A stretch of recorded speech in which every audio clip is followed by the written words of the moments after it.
नमस्कार दोस्तों, स्वागत है आपका डेली करंट अफेयर्स में। दोस्तों, आज की वीडियो है 16 सितंबर 2024 के महत्वपूर्ण करंट अफेयर के बारे में। तो चलिए दोस्तों, आज की वीडियो शुरू करते हैं।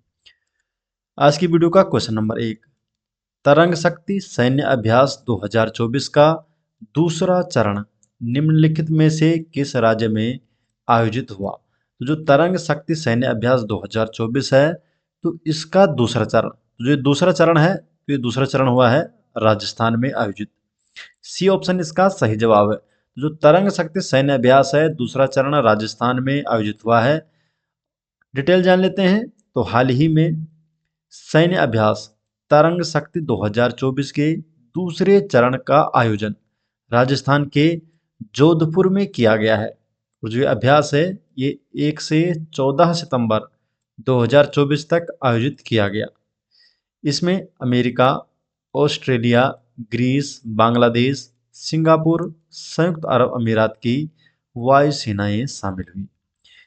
ये भारतीय वायुसेना की मेजबानी में होने वाला पहला बहुराष्ट्रीय हवाई अभ्यास है, जिसका आयोजन 2 चरणों में हुआ। जो पहला चरण है, ये 6 से 14 अगस्त 2024 तक तमिलनाडु के सुलूर में आयोजित हुआ था, जिसमें जर्मनी, फ्रांस, स्पेन और ब्रिटेन की वायुसेनाएं शामिल हुई थी। इस सैन्य अभ्यास का प्रमुख उद्देश्य है सैन्य सहयोग को बढ़ावा देना, और ये भारत में आयोजित अब तक का सबसे बड़ा अंतर्राष्ट्रीय वायु अभ्यास है। इस सैन्य अभ्यास का मुख्य फोकस है आत्मनिर्भरता के तहत स्वदेशी क्षमताओं का प्रदर्शन करना। नेक्स्ट क्वेश्चन की तरफ बढ़ते हैं। क्वेश्चन नंबर 2, इंडस एक्स शिखर सम्मेलन का तीसरा संस्करण किस देश में संपन्न हुआ? जो थर्ड एडिशन है इंडस एक्स समिट का, तो ये कहाँ पर संपन्न हुआ है? अमेरिका में। तो अमेरिका में इंडस एक्स शिखर सम्मेलन का तीसरा संस्करण संपन्न हुआ है अमेरिका में। तो इंडस एक्स शिखर सम्मेलन 2024 का तीसरा संस्करण 9 से 10 सितंबर 2024 को संयुक्त राज्य अमेरिका में आयोजित किया गया। और इस शिखर सम्मेलन के दौरान एक नया आधिकारिक Indus x web page launch किया गया।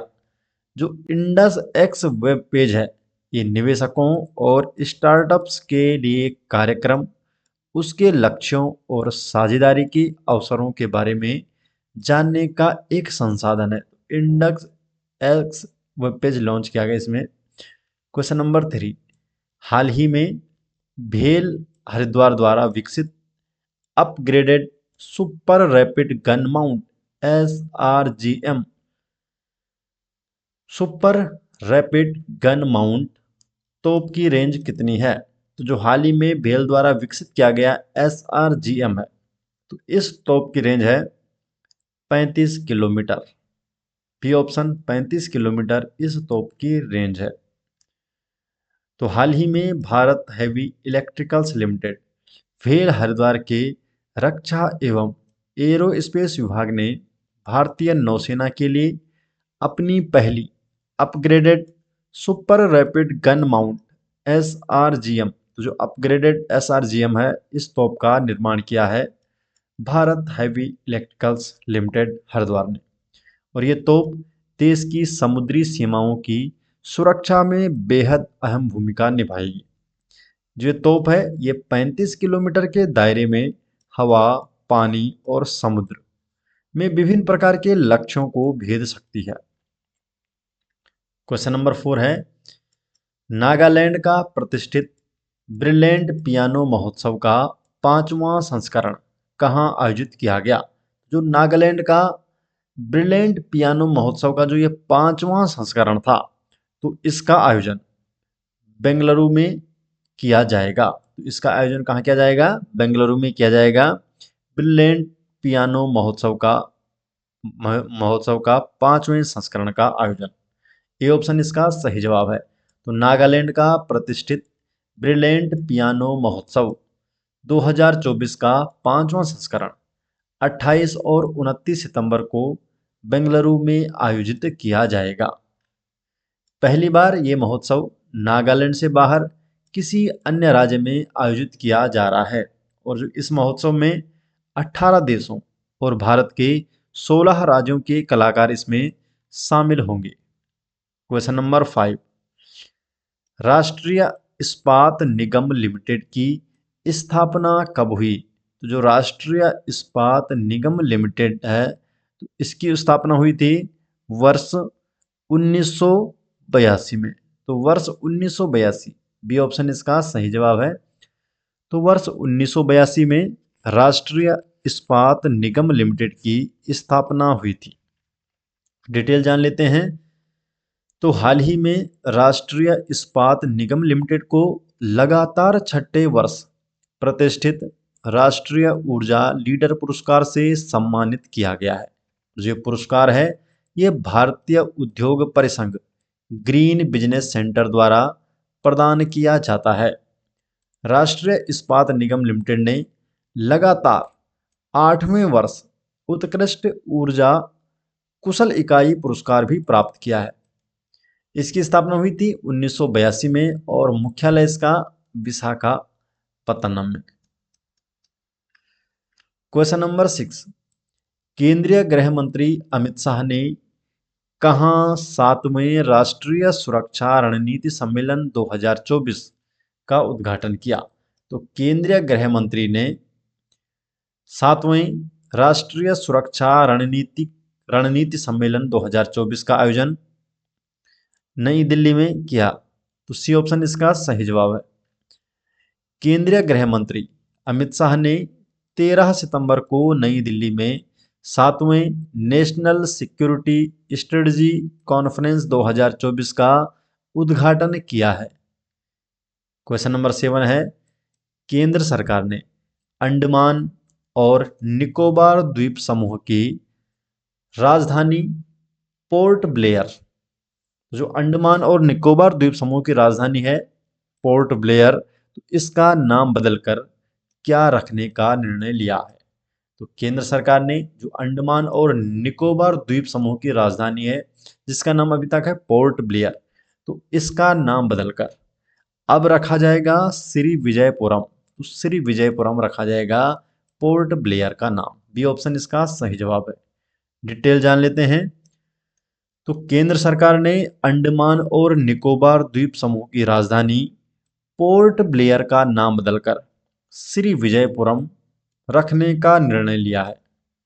पोर्ट ब्लेयर के बारे में जानते हैं। तो ये वर्तमान समय में अंडमान एवं निकोबार द्वीप समूह की राजधानी है और प्राचीन काल में चोल राजवंश में यह नौसेना का केंद्र हुआ करता था, जिसका अब वर्तमान में श्री विजयपुरम नाम रखने का निर्णय लिया गया है।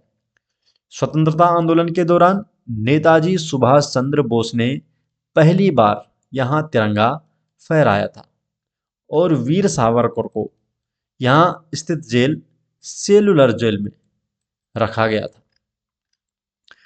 स्वाधीनता संग्राम के समय प्रमुख सेनानियों को काला पानी की सजा के रूप में पोर्ट ब्लेयर में ही रखा जाता था।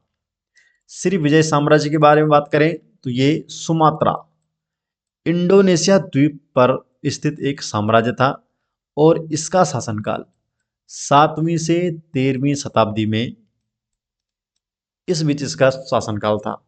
एक शक्तिशाली नौसेना बल वाला प्रमुख व्यापारिक साम्राज्य था और इसने दक्षिण पूर्व एशिया के अधिकांश भाग पर शासन किया था। क्वेश्चन नंबर 8 है, ग्लोबल बायो इंडिया 2024 का आयोजन कहां पर किया गया? जो ग्लोबल बायो इंडिया 2024 है तो इसका आयोजन दिल्ली में किया गया। बी ऑप्शन इसका सही जवाब है। आयोजन हुआ 12 से 14 सितंबर को दिल्ली में। संस्करण था चौथा। जो global bio India 2024 biotechnology industry research assistance council BIRAC द्वारा आयोजित एक वार्षिक कार्यक्रम है। जो ग्लोबल बायो इंडिया कार्यक्रम है तो बिराक द्वारा इसे आयोजित किया जाता है और ये एक वार्षिक कार्यक्रम है जो जैव प्रौद्योगिकी विभाग डीबीटी डिपार्टमेंट ऑफ बायोटेक्नोलॉजी के तहत एक सार्वजनिक क्षेत्र का उपक्रम है। भारत की जैव अर्थव्यवस्था वर्ष 2014 में 10 बिलियन अमेरिकी डॉलर से बढ़कर वर्ष 2023 तक कितनी हुई? 151 बिलियन अमेरिकी डॉलर हो गई। और वर्ष 2030 तक ये हो जाएगी लगभग 300 बिलियन अमेरिकी डॉलर। तो 300 बिलियन अमेरिकी डॉलर तक पहुंचने की उम्मीद है 2030 तक, जो कि अभी है 2023 लास्ट में थी 151 बिलियन अमेरिकी डॉलर। कारण टीकों एवं बायोफार्मास्यूटिकल्स की बढ़ती मांग से प्रेरित। तो दोस्तों ये हो गए आज 16 सितंबर 2024 के महत्वपूर्ण करंट अफेयर, और ये सभी नोट्स मिल जाएंगे आपको हमारे टेलीग्राम चैनल में, जिसका लिंक आपको डिस्क्रिप्शन में दिया गया है। आप हमारे टेलीग्राम चैनल में जुड़ सकते हैं, जहां पर आपको डेली अपडेट किया जाता है। तो मिलते हैं दोस्तों नेक्स्ट वीडियो के साथ, तब तक के लिए आपका बहुत बहुत धन्यवाद।